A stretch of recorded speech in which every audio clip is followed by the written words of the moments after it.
Chapter 1. The Stillness in the Hallway.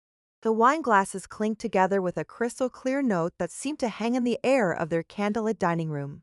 Ethan smiled across the table at Lena, watching the way the flickering light danced across her face, highlighting the gentle curve of her cheekbones and the warmth in her dark eyes. "To 5 years of putting up with my terrible cooking," he said, raising his glass higher. Lena laughed, that melodic sound that had first captured his heart in the coffee shop where they'd met. "Your cooking isn't terrible. It's architecturally ambitious." "Architecturally ambitious," Ethan repeated, savoring the phrase. "I like that. Beaks burning dinner sound intentional." They'd ordered takeout from Romano's instead, their favorite Italian place, and spurted across their good china as if Lena had spent hours in the kitchen. The charade was part of their ritual now, one of those small intimacies that had developed over their years together in this house, their first real home, with its clean lines and floor-to-ceiling windows that Ethan had specifically designed to flood every room with natural light. "I have something for you," Lena said, reaching beneath her chair to produce a small wrapped package. Ethan accepted it with raised eyebrows. "We said no gifts this year." "It's not a gift. It's a necessity." Her smile was mysterious, playful. "Open it." Inside the wrapping was a small digital camera, sleek and silver. Ethan turned it over in his hands, confused. "Lena, we have cameras. My phone takes better pictures than this thing probably does. But this one is special." She leaned forward, her voice dropping to a conspiratorial whisper. "It has a night vision setting and a timer," I thought. "Maybe we could start documenting things. Our life together, the little moments we might forget." There was something in her tone that he couldn't quite place, an urgency that seemed at odds with the casual nature of the gift. But her eyes were bright with excitement, and Ethan found himself nodding, caught up in her enthusiasm. "I love it," he said, and meant it. "Though I have to warn you, my photography skills are about as good as my cooking." "Then I'll teach you," she said, reaching across the table to squeeze his hand. "We'll learn together." The evening continued in perfect harmony. They talked about everything and nothing. Ethan's latest project, a sustainable housing development that was finally breaking ground after months of bureaucratic delays. Lena's new series of paintings, abstract pieces that captured emotion in ways that left him breathless and slightly confused. They finished the wine, shared a piece of chocolate cake that was probably too rich for two people, but perfect for the moment. By the time they migrated to the living room, settling onto their oversized sectional with the remainder of the wine, Ethan felt that particular contentment that came from an evening perfectly spent. Lena curled against his side, her head on his shoulder, and he absently played with her hairs while they half-watched a documentary about deep-sea creatures. "Ethan?"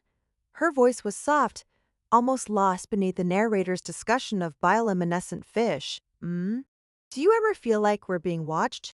The question was so unexpected that he almost laughed. "What do you mean?" She was quiet for so long that he looked down at her, but her face was turned away from him, toward the darkened hallway that led to their bedroom. "I don't know. It's silly. Sometimes I feel eyes on me when I'm alone in the house." "It's probably just the neighbors," Ethan said, though he knew that was ridiculous. Their house sat on 2 acres, positioned specifically for privacy. Or maybe it's guilt over all those true crime tokes you listen to. They're making you paranoid. Lena didn't laugh at his joke. Instead, she pulled away from him slightly, her body going tense, maybe. Something in her tone made him pay attention. Really pay attention. There was a quality to her stillness that he'd never noticed before, a rigidity that seemed almost unnatural. "Hey," he touched her shoulder gently. "Are you okay?" For a moment, she didn't respond. She sat perfectly motionless, her gaze fixed on that dark hallway, and Ethan felt an inexplicable chill run down his spine. The silence stretched between them, filled only by the low murmur of the television and the distant hum of the refrigerator in the kitchen.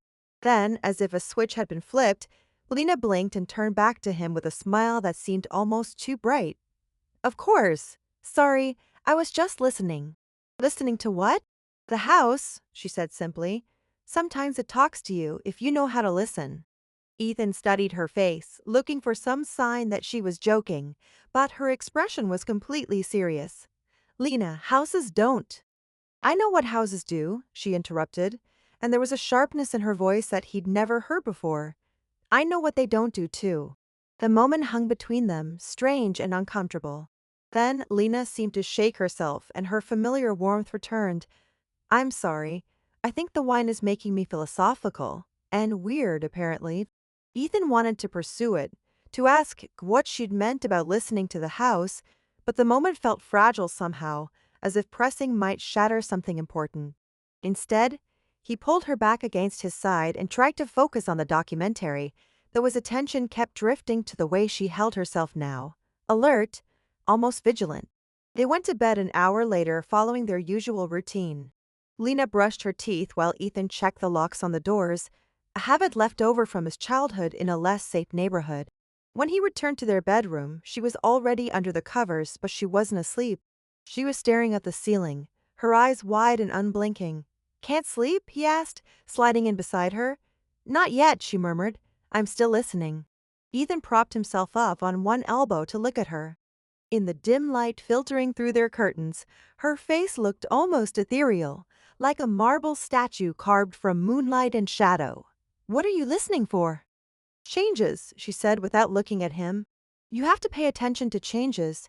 They're usually the first sign that something's wrong. Wrong with what? She turned to him then, and for just a moment, her eyes seemed to reflect the faint light like a cat's. But when he blinked, they were normal again, dark and warm and familiar. With everything, she whispered. Ethan wanted to ask more questions, wanted to understand what had gotten into her tonight, but exhaustion was pulling at him. The wine, the rich food, the emotional satisfaction of a perfect evening, it all combined to make his eyelids heavy. He kissed her forehead, tasting the faint salt of perspiration that shouldn't have been there in their air-conditioned bedroom. Get some sleep, he murmured. Whatever you're worried about, we can figure it out tomorrow. Helena didn't respond, but he felt her body relax slightly beside him. Within minutes he was drifting off, lulled by what he thought was the sound of her breathing beside him. He woke some time later to find the bed empty. The digital clock on his nightstand read 3:70 a.m. in harsh red numbers. Ethan lay still for a moment, listening for sounds of Lena moving around the house, the bathroom door closing, water running, the soft pad of bare feet on hardwood. But the house was completely silent.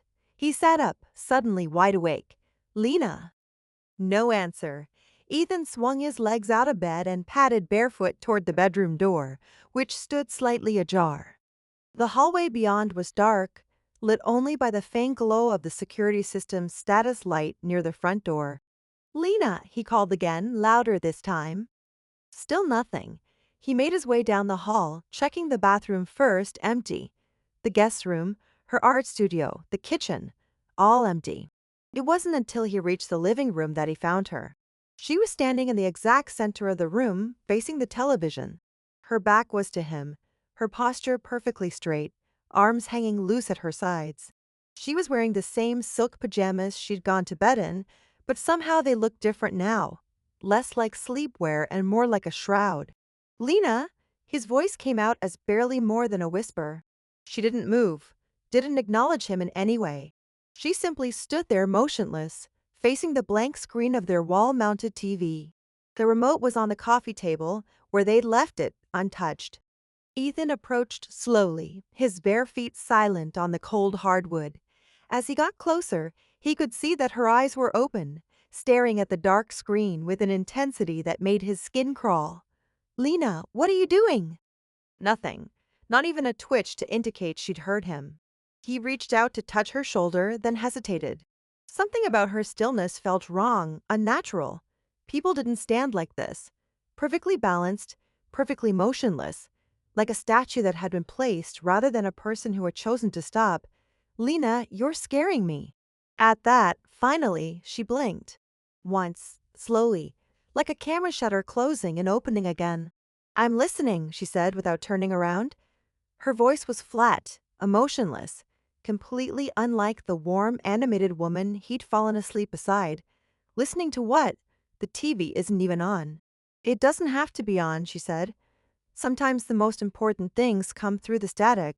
Ethan moved around to face her, and what he saw made his breath catch in his throat. Her eyes were wide and glassy, focused on something beyond the blank screen, or perhaps something within it that only she could see. Her face was completely expressionless, devoid of any trace of the woman he knew. "Lena, look at me." She didn't. Her gaze remained fixed straight ahead, unblinking, unwavering. "Please, look at me." For a long moment, nothing happened. Then, slowly, her head began to turn. The movement was mechanical, unnatural, like a security camera swiveling on its mount. When her eyes finally met his, they were empty of recognition. "Who are you?" she asked in that same flat tone. The question hit him like a physical blow. I'm Ethan, your husband." She stared at him for several more seconds, her face completely blank. Then, as if someone had flipped a switch, her expression crumpled and she swayed on her feet. "Ethan?" Her voice was normal again, confused and frightened. "What? Why am I in the living room?" He caught her as she stumbled, her body suddenly warm and familiar in his arms. "You were sleepwalking, I think. You were standing here, staring at the TV." "I don't remember." She looked around the room as if seeing it for the first time.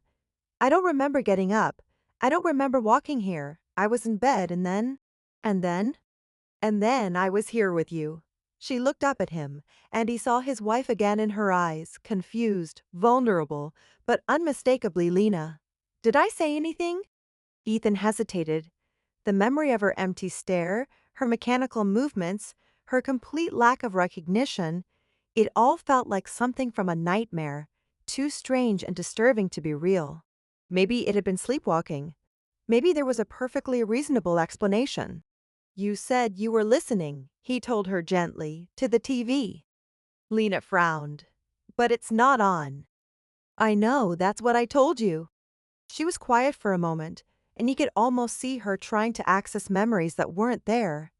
Finally, she shook her head. "I must have been dreaming. Sometimes dreams feel so real that you carry them with you when you wake up." "Maybe," Ethan agreed, though something deep in his gut told him this hadn't been a dream. "Come on, let's get you back to bed." As they walked back down the darkened hallway, Lena leaning against his side, Ethan found himself glancing back at the living room. The television screen was still dark, still blank, but for just a moment he could have sworn he saw something reflected in its surface, a tall, dark shape that shouldn't have been there. When he looked again, there was nothing. But the feeling of being watched, the feeling Lena had mentioned earlier, settled over him like a cold blanket and didn't leave him for the rest of the night.